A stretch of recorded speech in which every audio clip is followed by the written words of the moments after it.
Aphiwe Dyanti. He was supposed to be South Africa's next superstar. In 2018, Aphiwe Dyanti exploded onto the scene. Lightning pace, electric footwork, a calm finish. That season he became World Rugby's Breakthrough Player of the Year, the first South African to win it. At 24, he looked set to light up World Cups for a decade. 1 year later, everything stopped. In 2019, he tested positive for multiple banned substances. The story stunned South African rugby. This was the winger many believed would follow Bryan Habana. In 2020, the sanction arrived, a 4-year suspension starting from 2019. He missed the 2019 World Cup. He missed the 2023 triumph. 4 prime years gone. When the ban ended, he signed for the Sharks and chased form, but the Springbok door stayed closed. The promise that felt inevitable in 2018 never returned. Today he is working to rebuild a club career while the green and gold jersey has moved on. Tom Evans. Tom Evans was Scotland's fastest rising star, a winger with searing pace, sharp footwork, and the confidence to take on anyone. By 2009, he was a regular at Glasgow and had already broken into the Scotland team. The plan was simple: build the backline around him for the next decade. Then came Cardiff, February 2010, Scotland against Wales in the Six Nations. Evans chased a kick, collided in the tackle, and stayed down. The crowd went silent. He had fractured his neck. Surgeons operated immediately to prevent paralysis, but his rugby career was over. He was only 24. In the space of one game, he went from being Scotland's future to a man told he could never play again. Evans retired that same year with only 10 caps to his name. Today he works in media and entertainment, remembered not for what he achieved, but for what Scotland lost the night his neck broke. Stephen Brett. Stephen Brett was supposed to be the man who followed Dan Carter, a fly half with smooth distribution, a big boot, and enough flair to keep New Zealand's backline humming. When Carter was injured in the late 2000s, Brett was the young Crusaders' number 10 stepping into his jersey. The hype was instant. Here was the next great All Black playmaker. For a few seasons, he looked the part, guiding the Crusaders in Super Rugby and later moving north to the Blues for more game time. Every headline compared him to Carter, but the comparison became a curse. His kicking under pressure wobbled, his form was patchy, and the injuries piled up. When the All Black selectors looked his way, the doubts outweighed the promise. Brett never earned a single test cap. Instead, he drifted to Japan and France, carving out a club career far from the spotlight. The man tipped as Carter's heir finished as a forgotten journeyman, a warning of how heavy hype can weigh. Zack Guildford. Zack Guildford had everything a modern wing needed: raw speed, footwork to burn, and a finishing instinct that lit up New Zealand rugby. He broke through as a teenager, starred at the Under-20 World Championship, and by 2009, he was an All Black. At 20, he was scoring tries in black and carried into the 2011 Rugby World Cup squad. But behind the scenes, Guildford's biggest opponent wasn't on the field. It was alcohol. Reports of late-night binges, public incidents, and team sanctions followed him from club to club. In 2011, a notorious incident in Rarotonga made headlines. Over the years, suspensions piled up, contracts were torn up, and the tries dried up. By the mid-2010s, he was bouncing between provincial sides and overseas leagues, searching for stability he never found. In 2021, his story turned darker when he was sentenced to home detention for fraud. Once tipped to be a long-term All Black wing, Guildford ended as a cautionary tale, a World Cup winner on paper, but a career consumed by wasted potential. Eli Walker. Eli Walker was the kind of winger Wales always craved. Quick, elusive, and a natural try scorer for the Ospreys. By his early 20s, he was already being compared to Shane Williams, the nation's most beloved finisher. In 2013, he earned his first call-up to the senior squad, and in 2015, he was drafted into the World Cup setup. The path was clear for a long international career, but his back betrayed him. Spasms, nerve pain, and constant setbacks robbed him of momentum. Time after time, he fought back to fitness, only for the injury to flare up again. By 2016, his body was breaking down, and by 2018, at just 25 years old, he was forced to retire. 1 cap for Wales, a handful of dazzling moments for the Ospreys, and then silence. Walker's talent was obvious, but rugby never got to see it sustained. His name is remembered as another gifted Welsh wing whose career ended before it truly began. James Simpson-Daniel. James Simpson-Daniel was once billed as England's answer to every backline problem. A winger with outrageous footwork, sharp instincts, and a nose for the try line, he burst through with Gloucester as a teenager.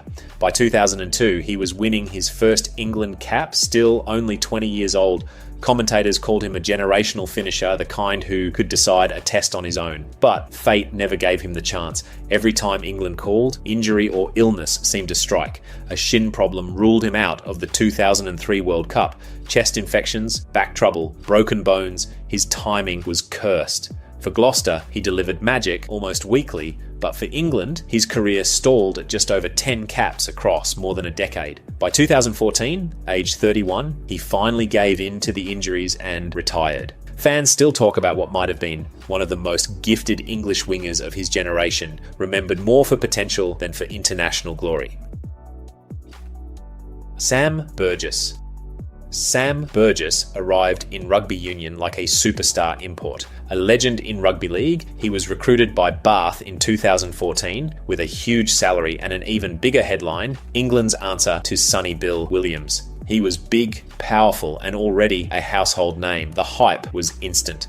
Within a year, he was in England's 2015 Rugby World Cup squad, but the gamble backfired. Burgess was selected at inside centre despite barely a season in the game, and England crashed out at the pool stage of their own World Cup. Critics tore into the decision. Some blamed coach Stuart Lancaster, others pointed to Burgess himself, arguing he lacked the skills for union at the highest level. The controversy never cooled.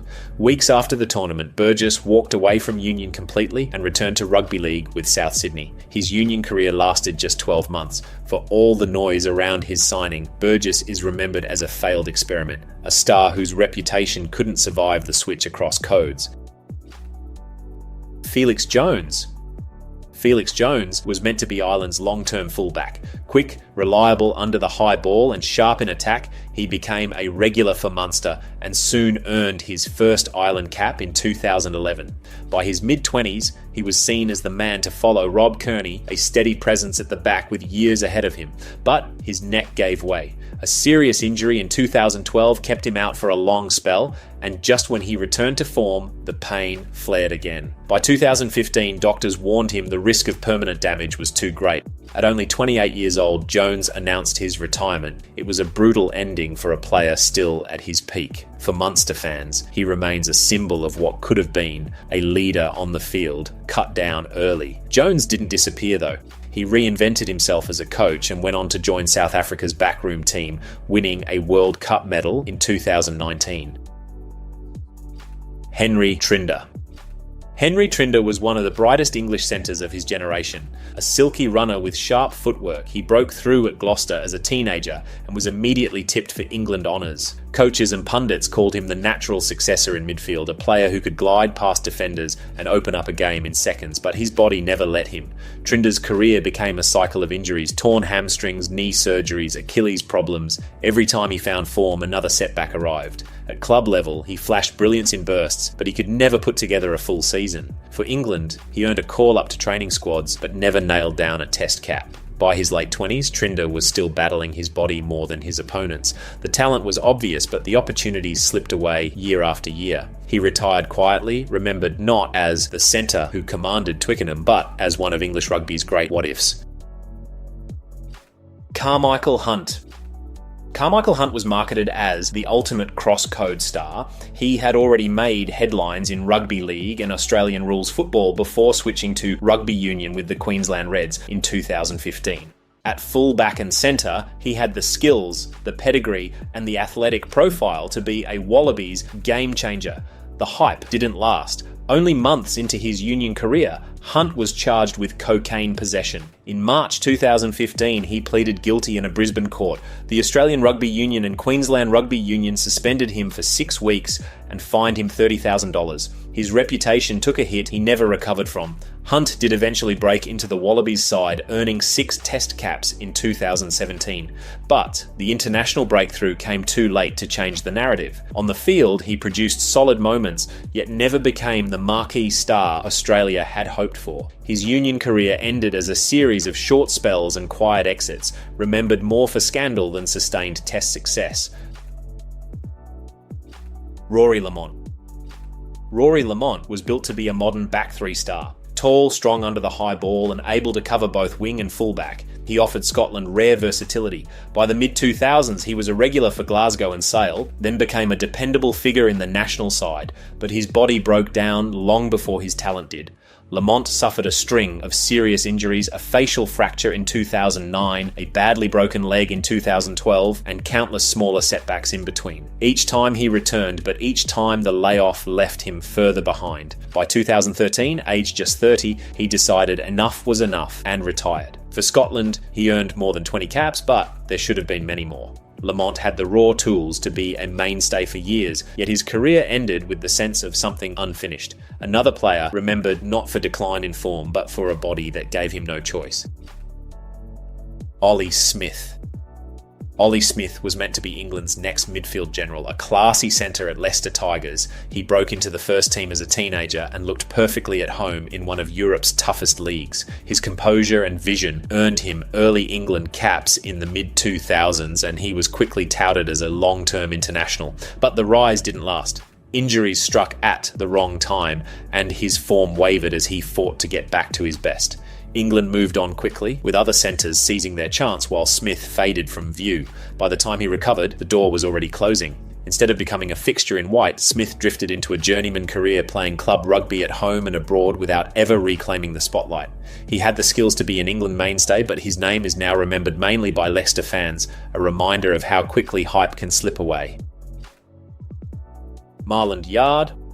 Marland Yarde was tipped to be England's next great winger. Blessed with power and pace, he broke into London Irish's first team as a teenager and made his England debut in 2013. He scored tries in his first 2 tests and looked ready to own the number 11 jersey for years, but Yarde's career never settled. After a move to Harlequins and then Sale, rumours of disciplinary issues followed him. Coaches spoke of missed meetings, poor attitude, and a struggle to buy into team culture. By 2018, he had slipped out of the England frame. The lowest point came in 2022 when Yarde was suspended by Sale Sharks while under police investigation. His contract was later terminated, and though he found short-term opportunities abroad, his international career was finished. From scoring tries at Twickenham to fading from top-level rugby in less than a decade, Yarde's story is a sharp reminder. Raw talent isn't enough if professionalism doesn't match. The winger, once seen as England's future, never truly returned to the highest stage.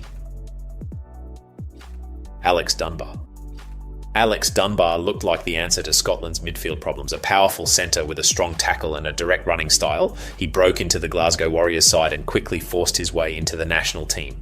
By 2014, he was starting in the Six Nations and producing standout performances, including a famous brace of tries against Italy. For a moment, it seemed Scotland had found their anchor in midfield, but Dunbar's career soon became a battle with his body. Knee injuries, hamstring tears, and repeated setbacks left him struggling to stay fit for long stretches. Every time he looked ready to cement his place, another injury arrived. By 2019, Glasgow let him go, and he drifted into the French Pro D2, far from the international spotlight. The promise of a decade-long Scotland career disappeared, leaving only a handful of caps and the memory of what might have been. Dunbar's story is one of wasted potential, lost not to attitude but to a body that wouldn't hold. Feauai-Sautia. Feauai-Sautia was one of the most hyped schoolboy players Australia had ever produced. A destructive runner with size and speed, he became the most capped Australian schools representative in history and was hailed as a future Wallaby star.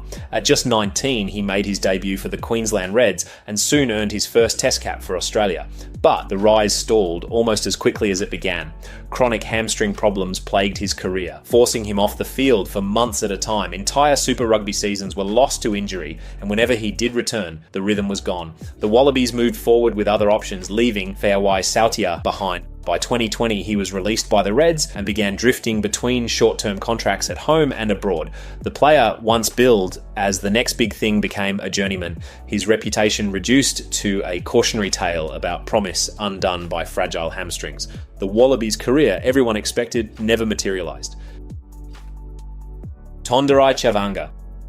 Few debuts in rugby history have ever matched Tandere Chavanga's. In 2005, the South African winger tore Uruguay apart in East London, scoring 6 tries on his very first Test appearance. It was, and still is, a Springbok record. At just 21 years old, he was hailed as the fastest man in South African rugby and a guaranteed star for the future, but the career never lived up to the headline. Chavanga's speed was undeniable, but so were his hamstring injuries. Season after season, he broke down, missing long stretches of action just when he needed consistency most. He bounced between franchises in South Africa and later tried his luck overseas, but he could never stay fit long enough to hold a Springbok jersey again.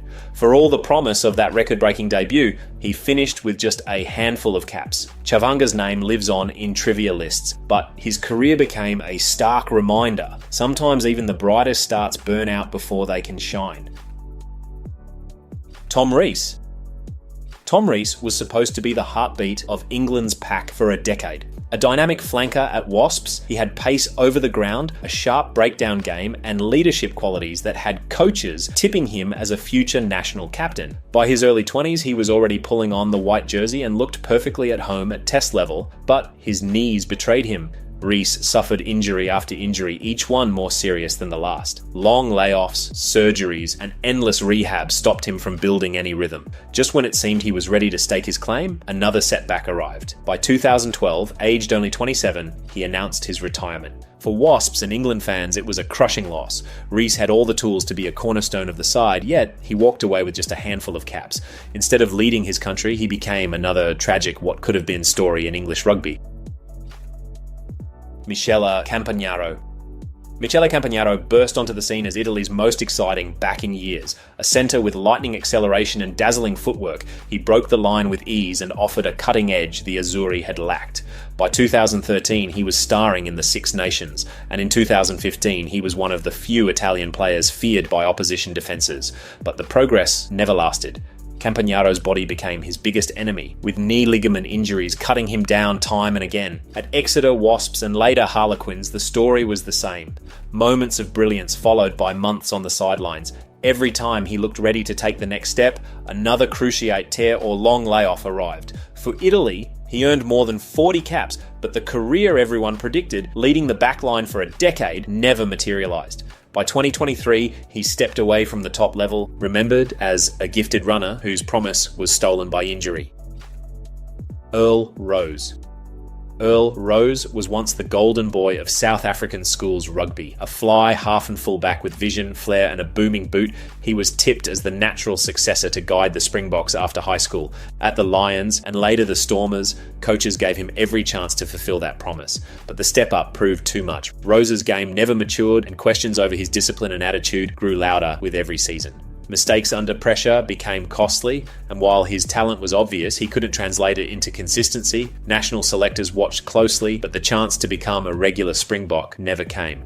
Off the field, his story only darkened. Years after his playing career faded, Rose made headlines for the wrong reasons, facing brushes with the law that confirmed his fall from grace. For all the early hype, he is remembered less as South Africa's next great fly half and more as a cautionary tale about wasted potential. Robbie Fruean. Robbie Fruean looked like the future of New Zealand's midfield. A powerful centre with size, speed, and the ability to break tackles at will, he dominated age-grade rugby and won the IRB Under-19 Player of the Year award in 2007. At Canterbury and the Crusaders, he was unstoppable at his best, drawing comparisons to All Black legends before him. But his career was shaped by something no training session could fix. As a teenager, Fruean developed rheumatic fever that damaged his heart. In 2009, he required open heart surgery. Remarkably, he returned and played again at Super Rugby level, but the issue never went away. More surgeries followed in 2013 and 2014, forcing him in and out of the game when he should have been in his prime. The all-black cap he once seemed destined for never arrived. Instead, his career became a battle for health as much as for trophies. Fruean retired young, remembered as one of the most gifted centres of his generation, denied greatness by a failing heart. Geraghty. Shane Geraghty was once hailed as England's next Johnny Wilkinson, a fly half and inside centre with vision, quick hands and a cool kicking game. He broke through at London Irish as a teenager and immediately carried the weight of expectation. By 2007, he had his first England cap and the comparisons to Wilkinson were everywhere, but the promise never stuck. Injuries disrupted his development, and when opportunities did come, his form was inconsistent. He moved between clubs, Northampton, back to Irish, always showing glimpses of class but never commanding the number 10 jersey for England. Younger playmakers passed him by and his international career ended at just 6 caps. Geraghty played on at club level for more than a decade, but the hype of being England's next great fly half quietly faded. By the time he retired in 2018, he was remembered more as a talented squad man than as the star he was supposed to be. Phillips. Christian Phillips was billed as the next great Welsh wing. A schoolboy star with pace to burn, he made his Ospreys debut as a teenager and was fast-tracked into the wider Wales squad at just 17. The comparisons to Shane Williams were immediate and expectations soared, but his rise was derailed as quickly as it began. In 2011, Phillips was fined by the Ospreys for posting a homophobic tweet, an incident that badly damaged his reputation. Though he apologised, the controversy stuck and it overshadowed his performances on the pitch. Over the following years, he moved between Ospreys and Scarlets, but he never nailed down a regular Wales place. For all the hype, Phillips never won a senior cap. His career became that of a decent regional player rather than a national star. The winger, once seen as the face of Welsh rugby's future, is now remembered more for the off-field mistake that marked his early years than for what he did on the field. Manuel Montero. Manuel Montero was supposed to be Argentina's next superstar wing. Nicknamed La Pantera for his size and speed, he broke onto the test scene in 2012 and quickly became a try-scoring machine. At 6'4" with blistering pace, he looked like the modern wide man Argentina had been waiting for, but injuries destroyed his momentum. Knee and muscle problems kept him off the field for long stretches, with the cruelest blow coming in 2015. A torn anterior cruciate ligament and meniscus ruled him out of the Rugby World Cup right when the Pumas were rising on the global stage. He returned in flashes for the Jaguares in Super Rugby, but the rhythm was gone. By the late 2010s, Montero had slipped from the international frame. He carried on with short stints, including time in Major League Rugby, but never returned to the heights expected. For all his promise, he became another giant of a winger remembered not for dominance but for the years lost to injury. Jordan Turner Hall. Jordan Turner Hall was the bulldozing centre English rugby thought it had been missing. A product of the Harlequins Academy, he was powerful, direct and fearless in contact. By his early 20s, he was already an established premiership player, and in 2012 he won his first England caps. The path looked clear for him to be a long-term option in midfield, but his body couldn't keep up with the demands of the game. Turner Hall developed a chronic hip condition that left him struggling to move freely, and the explosive edge that made him special began to fade. Operations and long spells of rehab followed, but the pain never truly went away. By 2015, at just 27 years old, he was forced to retire. For Harlequins fans, he will always be remembered as a hard-running club stalwart, but on the international stage, his story ended far too soon. Another prodigy who showed promise only for injury to take the chance of greatness away. If you enjoyed this, there's plenty more rugby videos in the works. I would greatly appreciate it if you could subscribe. Thanks for watching.